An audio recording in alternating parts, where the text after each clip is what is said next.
Dino Buzzati, Voyage aux enfers du siècle, partie 6, l'Antrum-Pelung. Dans la métropole de l'enfer aussi, il existe des jours de fête pendant lesquels l'homme se réjouit. Oui, mais quand? Une de ces fêtes les plus importantes tombe vers la mi-mai, et elle s'appelle l'Antrum-Pelung, coutume qui est peut-être d'origine germanique et dont le nom signifie déblayage, nettoyage en grand. Chaque maison, le 15 mai, se débarrasse de ses vieilleries en les dépensant ou en les lançant par la fenêtre sur les trottoirs. La population de la fosse de l'enfer se défait des choses cassées, usées, inutilisables, antipathiques, ennuyeuses. C'est la fête de la jeunesse, du renouveau, de l'espérance. Un matin, je dormais dans le petit appartement que m'avait assigné Madame Belzébuth, la terrible femme rencontrée le premier jour. Je dormais, et des bruits de meubles poussés et tirés, de pas, tout un tintamarre me réveillèrent. Je patientai une demi-heure. Je regardai ensuite la pendule, il était 7h moins le quart. En robe de chambre, je sortis pour voir ce qui se passait. Des bruits de voix de gens qui s'appelaient, la sensation que la grande maison était déjà complètement réveillée. Je montai un étage. C'est de là que provenait le tapage. Sur la galerie, une petite vieille en peignoir, elle aussi, mais coquette, bien peignée, sur la soixantaine. Qu'est-ce qui se passe? Vous ne savez pas? Dans 3 jours, c'est l'Antrum-Pelung, la grande fête de printemps. Et qui signifie? C'est la fête de la propreté. À la poubelle, tout ce qui ne sert plus. Nous le jetons dans la rue.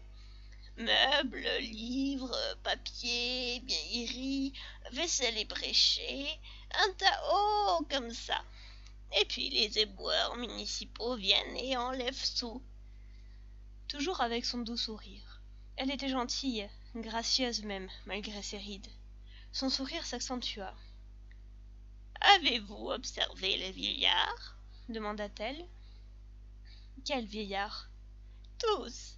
Ces jours-ci, les vieillards sont extraordinairement gentils, patients et serviables.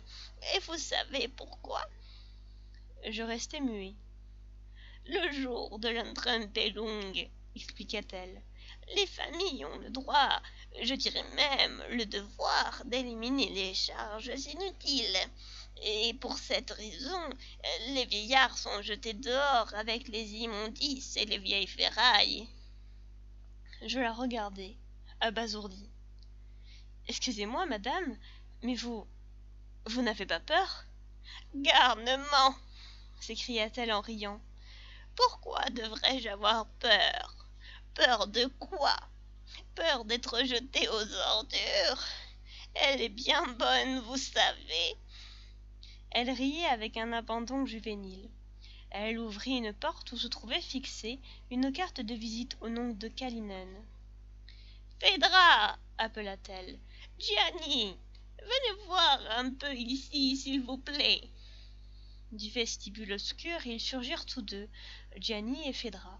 « Monsieur Buzzati, » présenta-t-elle, « mon neveu Gianni Kalinen et sa femme Phédra. » Elle reprit son souffle. « Écoute, Gianni, écoute un peu, c'est la meilleure que j'ai jamais entendue. Sais-tu ce que vient de me demander ce monsieur? » Gianni la regarda d'un air las. « Il m'a demandé si je n'avais pas peur de l'Antrum-Pelung, si je n'avais pas peur d'être... Tu ne la trouves pas merveilleuse? » Gianni et Phédra souriaient. Ils regardaient la petite vieille avec amour. Maintenant il riait à gorge déployée, et il rit de l'absurdité démentielle d'une telle idée. Eux, Gianni et Phédra, se débarrassaient de leur chère vieille adorable tante Tussie. Il y eut une bruyante agitation dans la nuit du 14 au 15 mai. Rugissements de camions, chocs sourds, dégringolades, grincements. Le matin, quand je sortis, on aurait dit qu'il y avait eu des cabarricades. Devant chaque maison, sur le trottoir, amoncelés en vrac des vieilleries de toute espèce. Meubles démantibulés, chauffe-eau rouillés, poêles, porte-manteaux, vieilles estampes, fourrures mitées, toutes nos misères abandonnées sur la plage par le ressac des jours, la lampe démodée, les vieux skis, le vase ébréché, la petite cage vide, les livres que personne n'a lus, le drapeau national délavé, les pots de chambre, le sac de patates pourries, le sac de sciure, le sac de poésie oubliée. Je me trouvais devant un amoncellement d'armoires, de chaises, de commodes défoncées, paperasses de bureaux dans leurs épais dossiers, bicyclettes antiques et solennelles, chiffons innommables, putréfaction, chats crevés, cuvettes de WC brisées, indescriptibles résidus ménagers de longues cohabitations douloureuses, ustensiles de ménage, vêtements, ondes intimes arrivées au dernier stade de l'usure. Je regardais en haut, c'était un phalanstère immense et sombre qui prenait le jour avec ses 100 000 fenêtres opaques. Et puis je remarquai un sac qui remuait tout seul, agité de faibles contorsions internes. Il en sortait une voix. « Oh ! Oh !» faisait-elle, faible, rauque, résignée. Je regardais autour de moi, épouvanté. Une femme, à mon côté, qui portait un grand sac à provisions débordant de toutes sortes de bonnes choses, remarqua ma stupeur. « Et qu'est-ce que vous voulez donc que ce soit ?»« L'un d'eux, tout bonnement, un vieux. Il était temps, non ?» Un jeune garçon au toupet provoquant s'est approché du sac et lui décoche un coup de pied. Un mugissement caverneux lui répond. D'une droguerie sort la patronne, souriante, avec un seau rempli d'eau, et elle s'approche du sac qui grommelle lentement. « Depuis le petit matin, il me casse les pieds, celui-là. T'en as profité de la vie, non? Alors qu'est-ce que tu me réclames encore? Tiens, attrape, ça te calmera. » Ce disant, elle lance le contenu du sac d'eau sur l'homme enfermé dans le sac. C'est un vieillard fatigué qui ne peut plus fournir un quotient normal de productivité. Il n'est plus capable de courir, de rompre, de haïr, de faire l'amour. Et alors, en conséquence, il est éliminé. Bientôt, les employés municipaux arriveront et le jetteront à l'égout. Je sens qu'on me touche l'épaule. C'est elle, Madame Belzébuth, la reine des Amazones, la belle maudite. « Bonjour, mon beau. Tu ne veux pas venir voir là-haut ?» Elle m'a saisi par le poignet et m'entraîne. La porte vitrée de mon premier jour en enfer, l'ascenseur du premier jour, le bureau laboratoire du premier jour. À nouveau les petites donzelles perfides, à nouveau les écrans allumés sur lesquels on découvre l'intimité de millions d'êtres agglutinés tout autour, sur des kilomètres et des kilomètres. Ici, par exemple, on voit une chambre à coucher. Sur le lit, une femme corpulente d'au moins 70 ans, plâtrée jusqu'à la taille. Elle est en train de parler avec une dame d'âge moyen, très élégante. « Envoyez-moi à l'hôpital, madame. Envoyez-moi à l'hôpital. Ici, je suis en embarras. Je ne peux plus rien faire. Je ne peux servir à rien. »« Tu plaisantes, chère Tata, » répond la dame. « Le docteur va venir aujourd'hui, et nous déciderons où... » Pendant qu'elle parle, la diablesse m'explique. « Elle a allaité la mère. Elle a servi de bonne aux enfants de filles. Elle élève maintenant les petits-enfants. Ça fait 50 ans qu'elle sert dans la même maison. Elle s'est brisé le fémur. Maintenant, regarde bien. » La scène sur l'écran. Un bruit confus de voix s'approche. 5 bambins font irruption ainsi que leurs 2 jeunes mères, avec effusion. « Le docteur est arrivé !» crie-t-il. « Et le docteur va guérir Tata. Le docteur est arrivé. Et le docteur va guérir Tata. » Toujours en criant, ils ouvrent en grand la fenêtre, poussent au lit tout contre. « Un peu d'air pur pour Tata !» crie-t-il. « Et maintenant, quelle belle culbute va faire Tata !» Les 2 femmes et les 5 bambins donnent une terrible poussée à la vieille, la tirent de son lit, la poussent sur le balcon et encore plus près du bord. « Vive Tata !» crie-t-il. En dessous, l'horrible bruit sourd de l'écrasement. Madame Belzébuth m'entraîne aussitôt devant un autre écran. « C'est le célèbre Walter Schrumpf des Aciéries, de la grande dynastie Schrumpf. Il vient d'être décoré de l'ordre du mérite. Ses employés et les cadres lui présentent leurs félicitations. » Dans la grande cour de l'établissement, debout sur une estrade rouge, le vieux Schrumpf remercie les assistants. Des larmes d'émotion lui sillonnent les joues.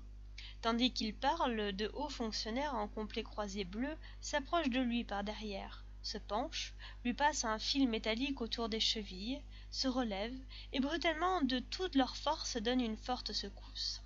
« Il faut que vous sachiez que je vous considère tous comme mes enfants, dit-il. Je voudrais que vous me considériez un petit peu comme un... Il trébuche, tombe, s'étale de tout son long sur l'estrade, le crochet d'une immense grue descend du ciel, ils le suspendent comme un porc par les pieds. Hébété de surprise et de terreur, il balbutie des paroles indistinctes. « Fini de commander, vieux dégoûtant !» Maintenant, il défile devant lui, en lui administrant des horions sauvages. Au bout d'une vingtaine de coups, il a déjà perdu ses lunettes, ses dents, sa raison. La grue le soulève et l'emporte. Un troisième écran. Je vois une maison petite bourgeoise. Je distingue des visages connus. Mais oui, c'est la gentille tante Tussie, et voici son neveu Gianni Kalinen avec sa sympathique épouse Phaedra. Et il y a aussi les deux enfants. De belle humeur, assis devant la table familiale, il parle de l'Antrumpelung en plaignant ses pauvres vieux. C'est surtout Gianni et Phaedra qui se montrent indignés. En ce moment, on sonne à la porte. Ce sont deux employés municipaux herculéens en blouse blanche et calot. C'est bien vous, madame Teresa Kalinen, dit Tussie demande-t-il en présentant un papier officiel. C'est moi, répondit la petite vieille. Pourquoi? Désolé, madame, mais vous devez nous suivre. Vous suivre où? À cette heure-ci? Et pourquoi? La tante Tussie est pâle comme la mort. Elle regarde tout autour d'elle, frappée d'un pressentiment horrible. Elle fixe, implorante, son neveu. Elle fixe, implorante, sa nièce.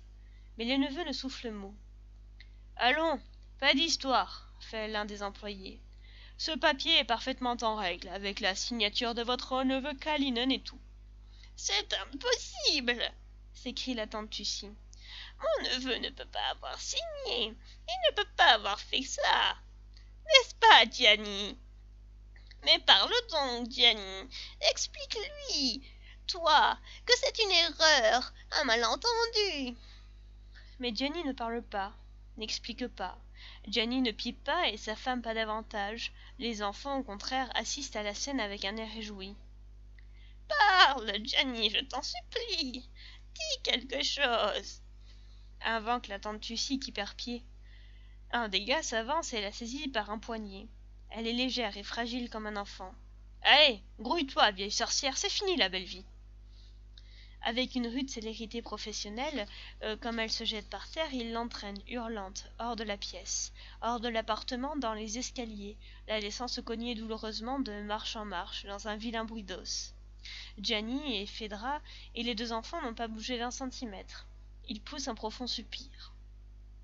« Pas trop tôt, encore une bonne chose de faite, dit-il en se remettant à manger.